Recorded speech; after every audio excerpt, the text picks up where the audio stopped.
Bonjour à tous, bienvenue sur Texla, j'espère que vous allez bien, je suis très content de vous retrouver aujourd'hui.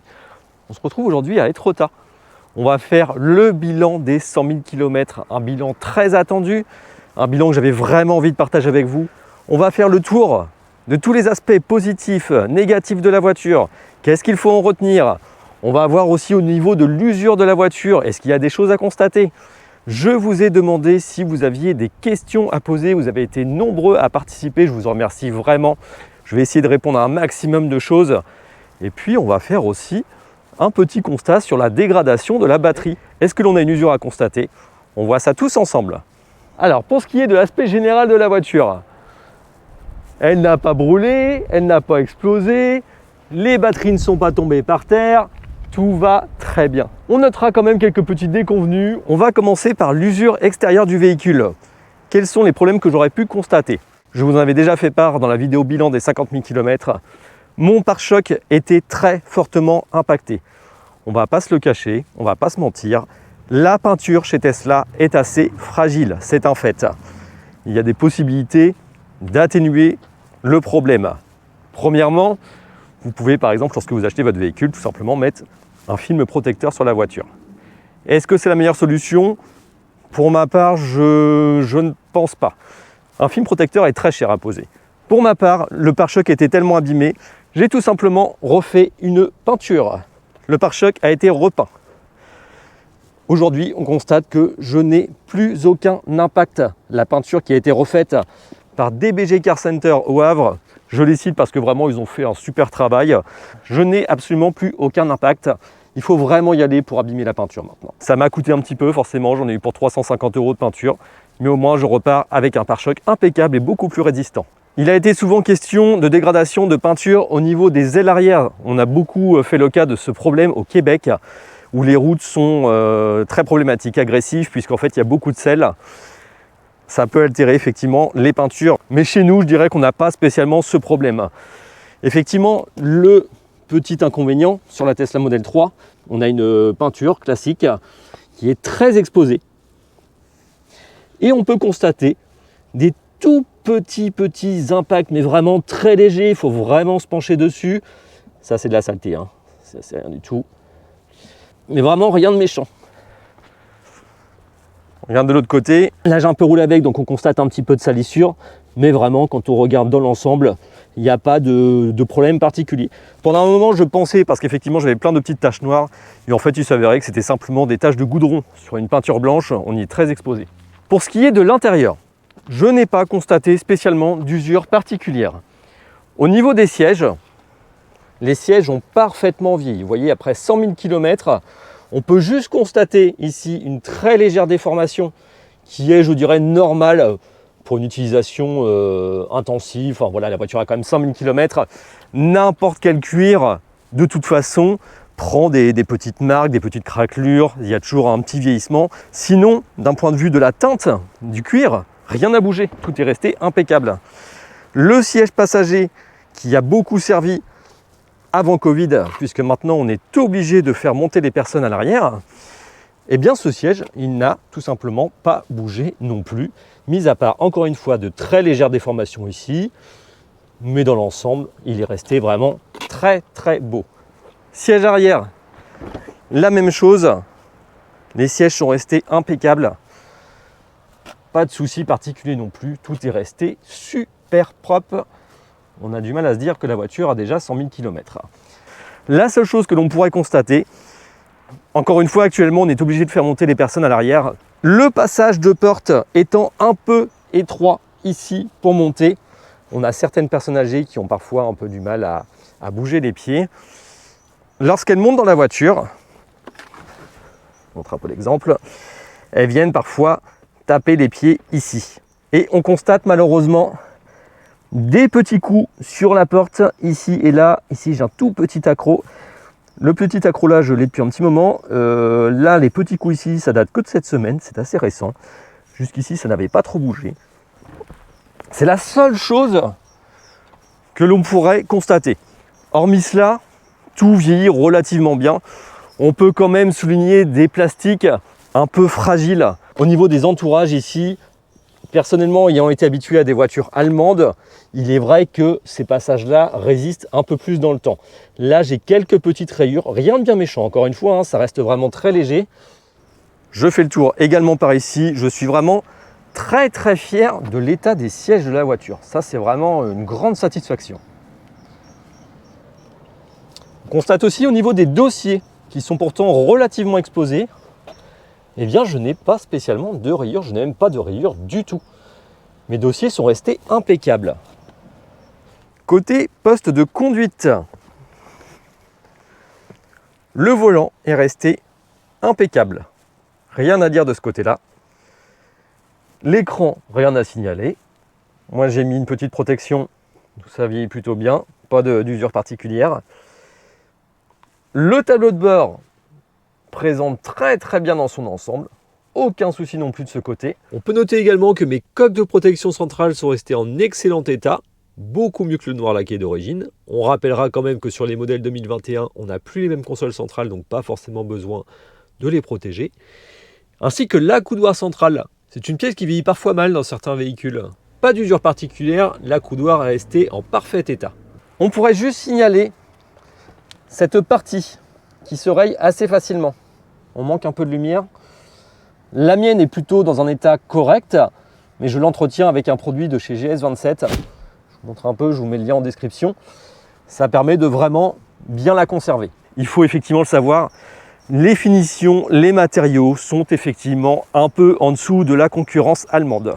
Une chose qui m'a été assez régulièrement demandée, au niveau de l'usure des pneus. Où est-ce que j'en suis? Qu'est-ce que je peux conseiller? Tout simplement, suite à une vidéo que j'avais tournée, vous avez pu voir que j'étais passé à l'arrière sur du Dunlop Sportmax RT2. Et bien ces Dunlop que j'ai acquis à 45 000 km ont été permutés à 55 000 km à l'avant. La voiture a aujourd'hui 102 000 km. Et bien mes pneus ont aujourd'hui tout simplement 57 000 km. Et il me reste encore un peu de marge. On n'est pas encore au témoin. Il me reste encore un petit peu de marge. Pour ce qui est des pneus arrière, je suis passé sur des Kleber Dynaxer UHP qui me paraissait être un très bon rapport prix-prestation puisqu'on était à peu près à 300 € la monte. Les performances étaient très bonnes, les performances étaient au rendez-vous. Seul hic, les pneus ont fondu très vite. Ils ont tenu, si je dis pas de bêtises, environ 30 000 km. Donc malheureusement, ce n'est pas forcément des pneus que je conseillerais, même si j'étais très bon. Mais loin malheureusement des 45 000 km qu'ont pu faire les Michelin d'origine. Suite à cela, 85 000 km, avec toujours mon train avant Dunlop, je suis passé sur des Pirelli P0. J'attends beaucoup de ce train de pneus, je vous ferai encore quelques retours. On est encore une fois sur un très bon rapport prix-prestation. Là, on a la tenue de route, le silence, et d'après quelques collègues qui roulent avec en BMW, en propulsion, une très bonne longévité est à espérer. J'attends de voir ce que ça donne sur la Tesla Model 3. On verra si on fait aussi bien que sur les BMW. 85 000 km, on est à 102 000. On a déjà presque 20 000 km. Et on constate qu'on a encore beaucoup de marge. Très sincèrement, au niveau des Kleber, au bout de 20 000 km, ils avaient déjà très largement fondu. Là, vraiment, sur le Pirelli P0, j'ai vraiment un très bon ressenti. Actuellement, si je devais conseiller des pneus, Pirelli P0. On va faire le tour de la question sur les habitudes de recharge. Comment je recharge le véhicule? Eh bien tout simplement, je ne me pose pas de questions. Tous les matins, la voiture est chargée à 90%. Et s'il a besoin de recharger dans la journée, dès que j'en ai l'occasion, je recharge systématiquement. Il n'est pas rare que je recharge 2 à 3 fois la voiture dans la journée. Pas forcément sur superchargeur, tout simplement sur des bornes publiques, des bornes 22 kW qui fournissent 11 kW pour la Tesla Model 3.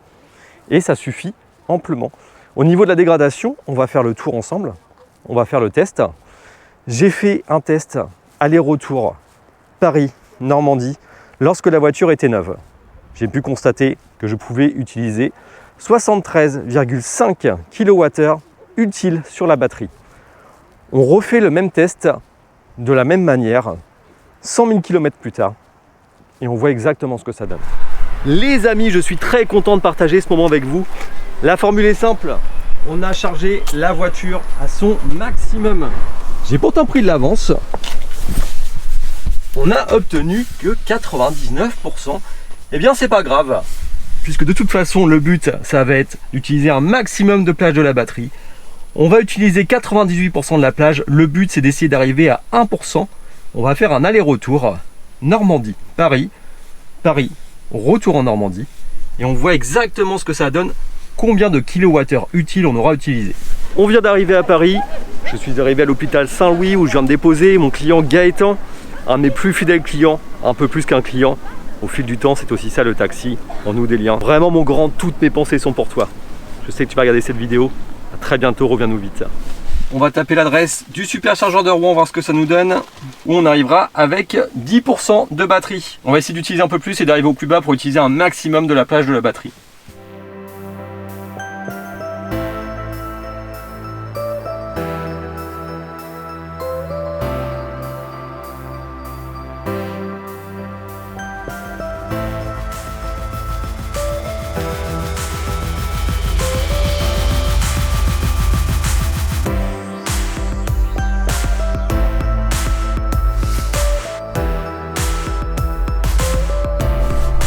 Les amis, on y est. 1% de batterie. Superchargeur, nous voilà. En appuyant ici sur OK, puisque la voiture semble ne pas aimer notre 1%, elle nous indique que le véhicule consomme l'énergie de la batterie lorsqu'il est à l'arrêt. Rechargez votre véhicule dès maintenant pour pouvoir démarrer et éviter d'éventuels dommages pour la batterie.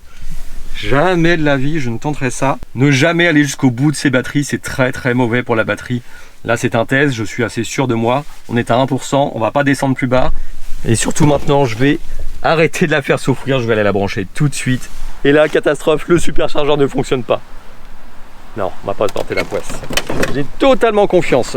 Même avec les toiles d'araignée, on n'a pas peur. Feu!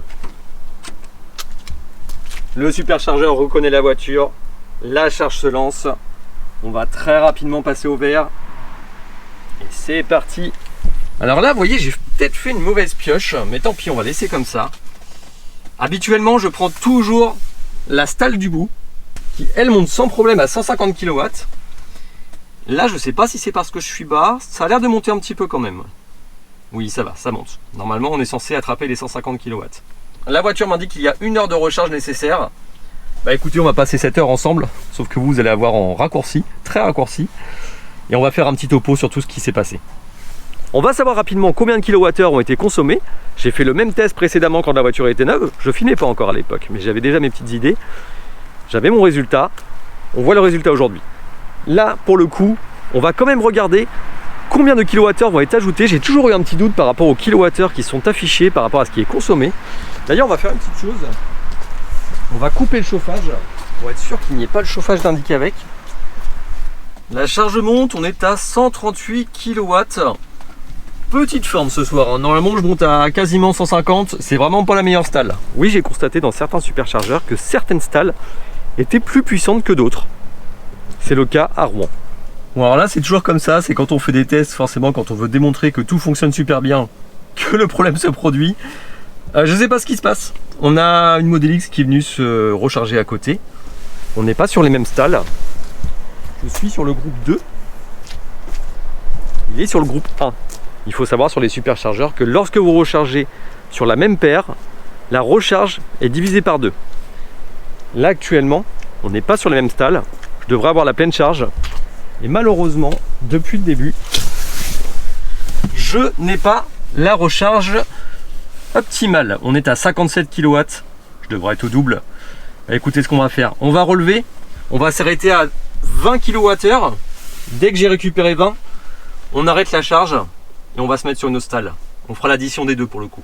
Voilà. On est à 20 kWh rajoutés. On est seulement à 59 kW de puissance. On arrête la recharge et on va changer de stalle. Allez, les conditions du direct, on ne pourra pas dire que j'ai triché. On va cette fois-ci sur ma stalle de prédilection, la toute dernière.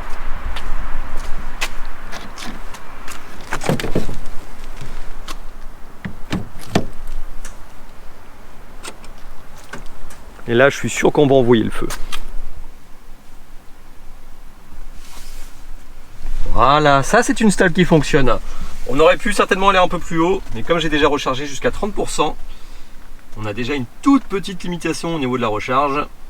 Mais au moins, on va recharger quand même beaucoup plus rapidement. Je vais vous faire une petite parenthèse, les amis. J'en ai pas assez fait dans cette vidéo. C'est assez incroyable, mais à chaque fois que je suis ici, sur n'importe quel superchargeur d'ailleurs, ça va faire 1 an et demi que je les côtoie. À chaque fois, c'est un moment de zénitude.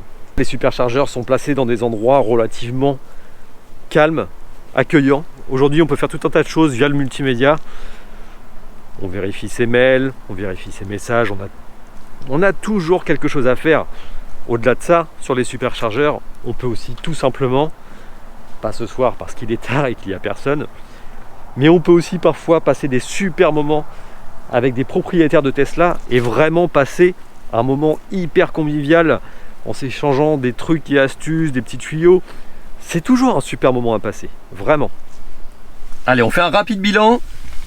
On a utilisé 65 kWh utiles sur la batterie. Je rappelle que l'on a utilisé 98% de charge utile de la batterie. On va rajouter 2%. 2%, c'est 1,5 kWh environ. On a donc consommé 66,5 kWh sur l'ensemble de la batterie. On rappelle que lorsque la voiture était neuve, j'avais 73,5 kWh de charge utile. J'avais fait le même test. On a fait le bilan des 50 000 km. Il me restait environ 70 kWh de charge utile. On arrive ici à 100 000 km. On a 66,5 kWh de charge utile. Qu'est-ce que l'on peut en retenir ? Je suis convaincu que la batterie ne descendra pas beaucoup plus bas maintenant. Il faut savoir que les premières pertes sont généralement sur les 50 000 premiers kilomètres. Là, jusqu'à 100 000, j'ai eu une dégradation qui s'est encore un petit peu accentuée. Pourquoi ? Je vais vous dire tout simplement, je fais très souvent mes relevés de charge utile sur la batterie. Jusqu'à 80 000 km, j'avais encore 68,5 kWh de charge utile. J'ai relevé une dégradation de la batterie à un moment précis, cet été. Cet été, j'ai beaucoup utilisé les superchargeurs. Et lorsque l'été est passé, j'ai fait le bilan. Très clairement, j'avais rapidement perdu 2 à 3 kWh. C'est tout simplement les superchargeurs qui provoquent la plus grande dégradation sur les batteries. C'est clair et net. Dans les 50 000 premiers kilomètres, j'avais fait exactement les mêmes tests. Ma charge utile restait très stable. Je la relève tout le temps, ma charge utile. Elle est restée très stable les 50 000 premiers kilomètres jusqu'à ce que j'utilise également beaucoup plus les superchargeurs sur un temps donné. Dès que j'utilise les superchargeurs, on dégrade légèrement la batterie. Vous savez que j'ai l'habitude de ne pas forcément utiliser beaucoup les superchargeurs. Je favorise essentiellement les recharges sur borne publique en 11 kW, les charges maison, les charges lentes. C'est ce qui préserve le plus la batterie. Dès lors que je recharge la voiture, même 2 fois, 3 fois par jour, j'ai beau contrôler, la batterie ne se dégrade quasiment pas. Dès que j'utilise les superchargeurs, la batterie se dégrade. Je suis malgré tout aujourd'hui super satisfait de mon résultat. 66,5 kWh utile, on va faire le calcul. J'ai perdu approximativement 9,5% sur la capacité totale de ma batterie en 100 000 km. Je dois vous avouer qu'arrivé à 100 000 km, je m'attendais à avoir perdu un peu moins. Je m'attendais à un 7-8%, mais tout s'explique par l'utilisation des superchargeurs. Encore une fois, dès qu'on utilise beaucoup les superchargeurs, dégradation sur la batterie, c'est inévitable. Il faut nuancer. La dégradation reste mineure. Ce n'est pas une grosse dégradation. Ça reste vraiment tout à fait raisonnable. Dans mon utilisation du quotidien, on va arrondir à 10% de perte de batterie. Ces 10%, je ne m'en aperçois pas. Pourquoi ? Parce que tout simplement, je recharge dès que possible. C'est vraiment ce qu'il faut retenir.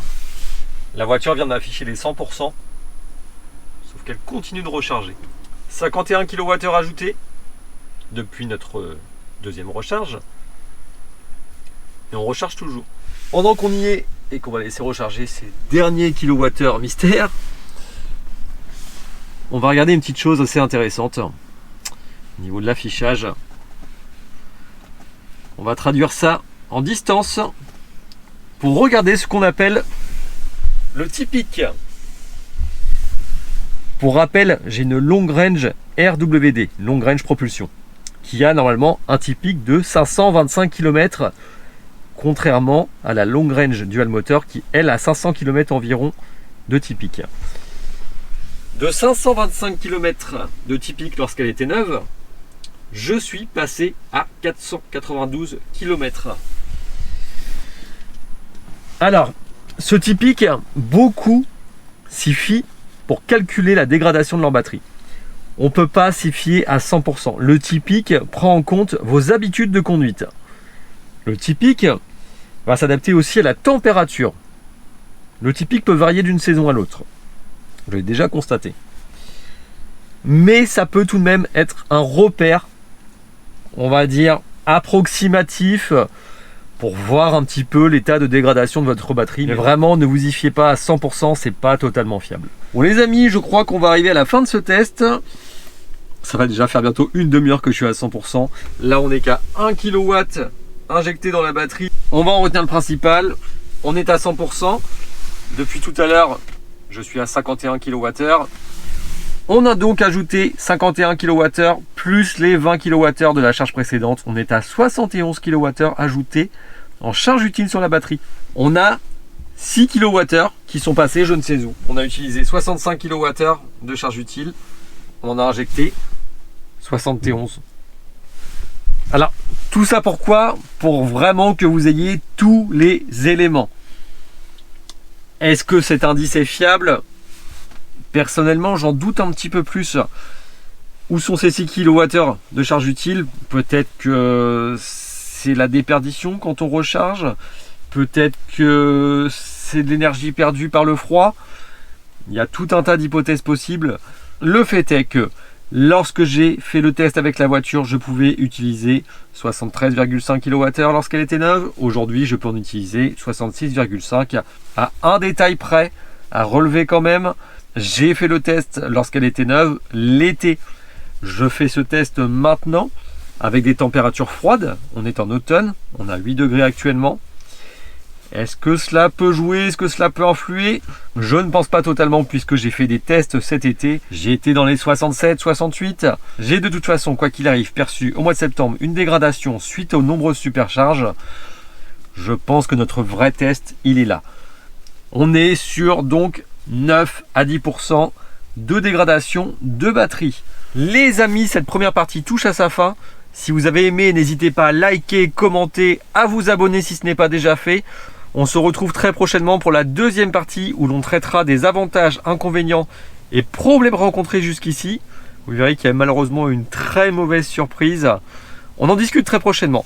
Et puis on se retrouve également pour la troisième partie où je répondrai à un maximum de vos questions. Donc n'hésitez pas vraiment à poser un maximum de questions dans la zone commentaire et je ferai vraiment de mon mieux pour y répondre.